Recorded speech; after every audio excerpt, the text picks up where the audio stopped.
দর্শক, ভারত বাংলাদেশের সম্পর্ক যখন খুব একটা ভালো নয়, এক ধরনের অস্থিরতা চলছে, সম্পর্ক অনেকটা তলানিতে চলে গেছে, বিশেষ করে রাজনৈতিক সম্পর্ক, অর্থনৈতিক সম্পর্ক কিংবা বাণিজ্যিক সম্পর্ক মোটামুটি চলছে, কিন্তু রাজনৈতিক সম্পর্কটা একেবারে তলানিতে যখন গেছে এবং গতকালকে আমরা এটা আলোচনাও করেছি যে ভারতের পররাষ্ট্রমন্ত্রী ভালো প্রতিবেশী মন্দ প্রতিবেশী এই সংজ্ঞা সামনে এনে তুলনামূলক চিত্র দিয়ে বাংলাদেশকে আকারে ইঙ্গিতে বাংলাদেশ কেমন প্রতিবেশী সেটা যখন বোঝানোর চেষ্টা করছেন এবং পাকিস্তানকে সরাসরি মন্দ প্রতিবেশী বলছেন, ঠিক সেই সময় ভারত থেকে বেশ খারাপ একটা খবর এসেছে এবং সেই খবরটা দিচ্ছে বিবিসি বাংলা। আন্তর্জাতিক গণমাধ্যম বিবিসি বাংলা এই খবরটা নিশ্চিত করছে, যেখানে আমরা দেখছি ভারত থেকে দেদারসে পুশব্যাক শুরু হয়েছে, অর্থাৎ বাংলাদেশি নাগরিকদের ধরা হচ্ছে আর বাংলাদেশে পুশব্যাক করা হচ্ছে, পাঠানো হচ্ছে। এবং সেই ঘটনা গত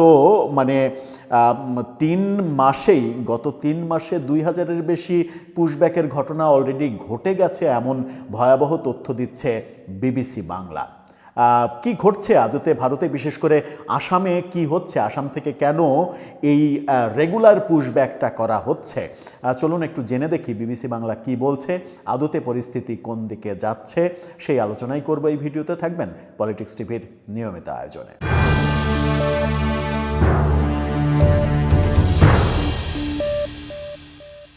দর্শক, বলছিলাম ভারত থেকে একেবারে দেদারসে পুশব্যাকের ঘটনা ঘটছে। বিবিসি বাংলা এই চাঞ্চল্যকর খবরটা সামনে এনেছে, গত মধ্যরাতে এই খবরটা তারা সামনে নিয়ে এসেছে।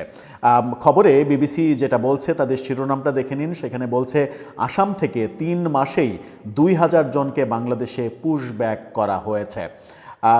সেখানে বলা হচ্ছে, ভারতের উত্তর পূর্বাঞ্চলীয় রাজ্য আসামের মুখ্যমন্ত্রী বলেছেন 1950 সালের একটি আইন ব্যবহার করে গত কয়েক মাসে প্রায় 2000 জনকে বাংলাদেশে পুশব্যাক করে দেয়া হয়েছে। 1950 সালের, অর্থাৎ ভারত পাকিস্তান ভাগের পরেই যে আইনটা করা হয়েছিল সেই আইন ব্যবহার করা হয়েছে, যদিও সেই আইনের বৈধতা নিয়ে অনেকে কথা বলছেন। সেই রাজ্যের বিদেশি ট্রাইব্যুনাল কাউকে বিদেশি বলে চিহ্নিত করার 1 সপ্তাহের মধ্যেই তাকে পুশব্যাক করা হবে বলেও তিনি জানিয়েছেন, অর্থাৎ কোনো ধরনের আপিল করার সুযোগই দেওয়া হবে না, সেই কথাও বলছে। উচ্চতর আদালতে আপিল করে যাতে সেই বিদেশি কালক্ষেপণ না করতে পারে, সেই জন্যই এই সিদ্ধান্ত নেওয়া হয়েছে বলে বিশ্ব শর্মা জানিয়েছেন। তবে আইনজীবী এবং মানবাধিকার কর্মীরা প্রশ্ন তুলেছেন, 1950 সালের আইনটি এতদিন পরে ব্যবহার করার আইনি বৈধতা আছে কি না। 1950 সালে যে প্রেক্ষাপটে এই আইনটা তৈরি করা হয়েছিল সেই প্রেক্ষাপট তো এখন ভারতে বিরাজ করছে না, সুতরাং সেই আইন কেন এখন ব্যবহার করা হচ্ছে? আইনজীবীরা বলছেন, ওই আইনটি ভারত স্বাধীন হওয়ার পরে একটি বিশেষ পরিস্থিতিতে প্রণয়ন করা হয়েছিল, এখন তা প্রয়োগ করা যায় না। ওই আইনটির বৈধতা চ্যালেঞ্জ করার কথাও ভাবা হচ্ছে বলে জানিয়েছেন গৌহাটি হাইকোর্টের এক সিনিয়র আইনজীবী, বিবিসি বাংলাকে তিনি জানিয়েছেন। কি বলছেন মুখ্যমন্ত্রী বলছেন, বছরের শুরুতে আসাম মন্ত্রিসভার নেওয়া কিছু সিদ্ধান্ত জানানোর জন্য আয়োজিত এক সংবাদ সম্মেলনে হিমন্ত বিশ্ব শর্মা বলেছেন, অভিবাসী নির্দেশ 1950 এর বিধি নিয়ম মেনে গত কয়েক মাসে প্রায় 2000 মানুষকে আন্তর্জাতিক সীমান্ত পার করে বাংলাদেশে পুশব্যাক করা হয়েছে। এদের মধ্যে 18 জনকে 31 ডিসেম্বর পাঠানো হয়েছে বলেও তিনি জানিয়েছেন। মাত্র 2 দিন আগেও 31 জন এসেছে, বাংলাদেশে ফেরত আসতে বাধ্য করেছে আসামের মুখ্যমন্ত্রী। মুখ্যমন্ত্রীর কথাই, কোনো ব্যক্তিকে বিদেশি ট্রাইব্যুনাল অবৈধ বিদেশি বলে চিহ্নিত করার 1 সপ্তাহের মধ্যে সীমান্ত দিয়ে পুশব্যাক করে দেবে সরকারি ব্যবস্থাপনা। আমরা একটা সিদ্ধান্ত নিয়েছি যে ট্রাইব্যুনালে বিদেশি বলার সাথে সাথে এটা করা হবে যেন আদালতে আপিল করতে না পারে। গত কয়েক মাসে আমরা 2000 অবৈধ বিদেশিকে সীমান্ত দিয়ে পুশব্যাক করেছি, এর ফলে অবৈধ পথে আসা বিদেশিদের সংখ্যা নিশ্চিতভাবেই কমবে, মন্তব্য হিমন্ত বিশ্ব শর্মার। তিনি এও বলেছেন, অনুপ্রবেশকারীদের চিহ্নিত করার পরে কিভাবে তাদের তাড়ানো হবে এ নিয়ে আগে কোনো গাইডলাইন ছিল না। তার কথায় ঘোষিত বিদেশিদের আটক শিবিরে রাখা হতো, কিন্তু তারা এতদিন জামিনে বেরিয়ে আসতো।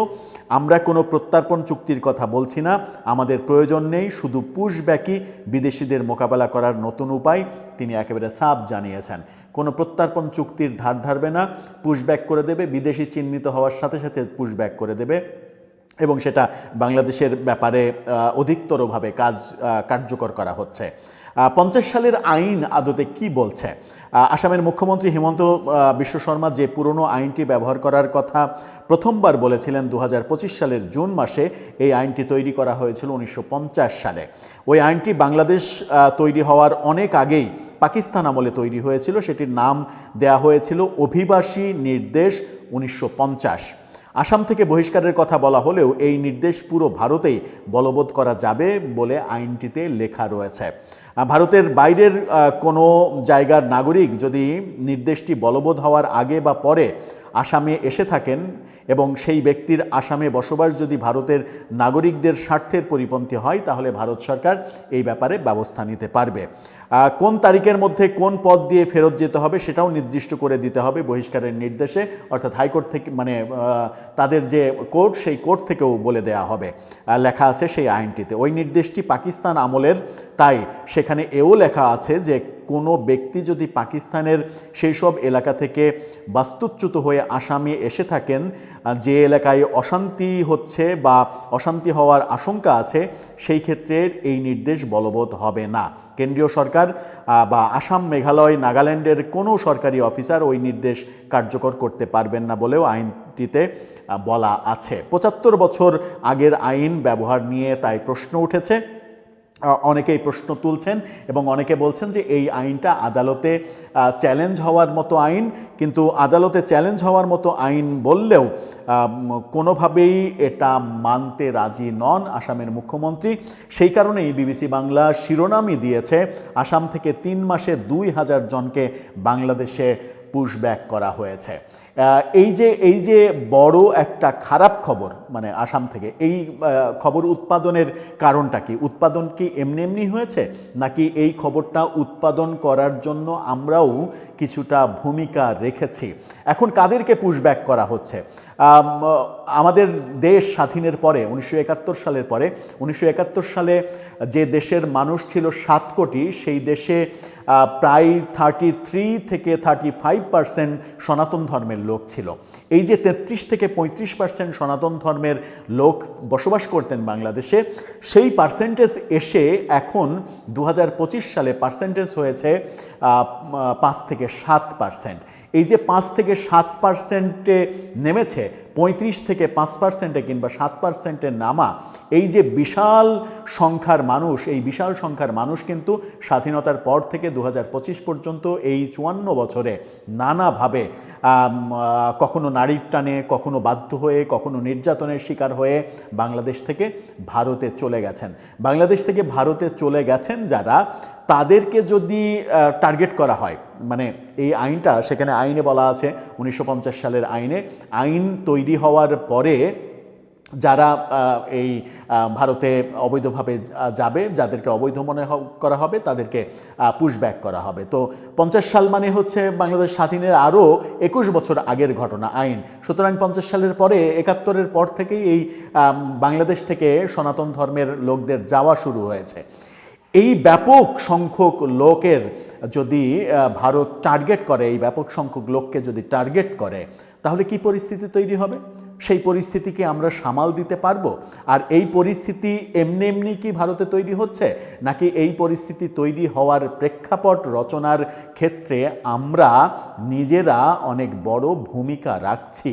সেটাও একটা বড় প্রশ্ন। কিন্তু দর্শক, আপনার কি মনে হয়, এমনি এমনি ভারত পুশব্যাক করছে, নাকি পুশব্যাক করার মতো পরিস্থিতি আমরা তৈরি করছি? সম্পর্ক উন্নয়ন আমরা করতে পারিনি, সম্পর্কের অবনতি হওয়ার ফলে নানাভাবেই আমরা বোধহয় ক্ষতিগ্রস্ত হতে চলেছি। আপনার মতামত জানিয়ে লিখতে পারেন আমাদের কমেন্ট বক্সে।